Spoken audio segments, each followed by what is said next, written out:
It's been over 40 years, yet the mystery surrounding Nancy Snow's disappearance remains haunting and unresolved. Nancy Snow was a devoted mother of 3 daughters, Justine, Kimberly, and Stacy. In the late 1970s, following a divorce from her husband Bob Snow, Nancy began rebuilding her life. She first settled in downtown Carmel, California, and later moved across the country to Annapolis, Maryland, to dive deeper into national politics. By 1980, she was working for the Republican National Committee and was involved in Gene McNary's Senate campaign in Missouri. On November 4, 1980, Election Day, Nancy returned home to attend a political event in Baltimore. That was the last time anyone heard her voice. She called her daughters that evening and promised to phone again the next day. But that call never came. When her daughters grew worried, they asked their father to reach out to Paul Collins, a friend and former flame of Nancy's who had been house-sitting her apartment. Collins claimed Nancy had gone on a sailing trip with friends of a friend and would return by Christmas.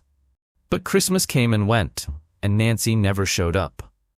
Stacy, Nancy's eldest daughter, flew to Maryland just after Christmas to visit. To her surprise, Collins refused to give her the apartment keys, claiming he was staying there. Days passed, and there was still no trace of Nancy. Collins then drove Stacy to Fort Lauderdale, Florida, saying Nancy had gone there to join a boat crew. He even claimed to have filed a missing persons report there. But when Stacy contacted Annapolis police, she discovered no such report had been filed. She was just 18 and had trusted Collins's word. Eventually, a report was filed, but only 2 days before Stacy arrived to collect Nancy's things. By then, it was too late. The apartment was empty. Nancy's belongings had been given away.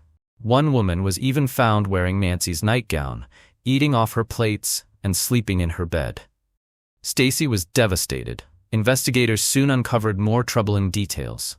Collins used Nancy's bank account after her disappearance to write checks. He claimed she asked him to pay bills while she was away. But without Nancy to confirm, it all remained suspicious. Collins said Nancy had spent the night of November 4th at a hotel in Towson with TV producer Bobby Goodman. Goodman confirmed this and claimed he saw her get into a car with an unknown man the next morning.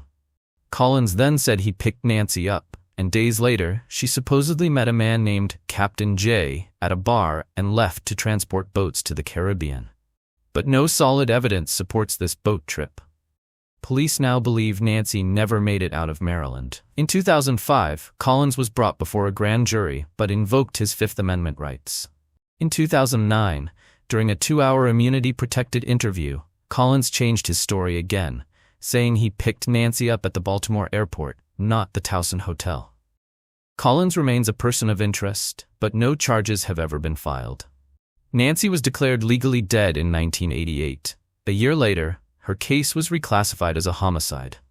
Today, her daughters continue to fight for answers. "I want justice to be served," said Justine. Nancy Snow was 5'6", weighed 120 pounds, and had blue-gray eyes and short graying hair. If you know anything about her disappearance, contact Corporal William Noel of the Annapolis Police Department at 410-268-9000. Thanks for watching till the end. Subscribe to our channel for more true crime updates, investigations, and mysteries that deserve answers.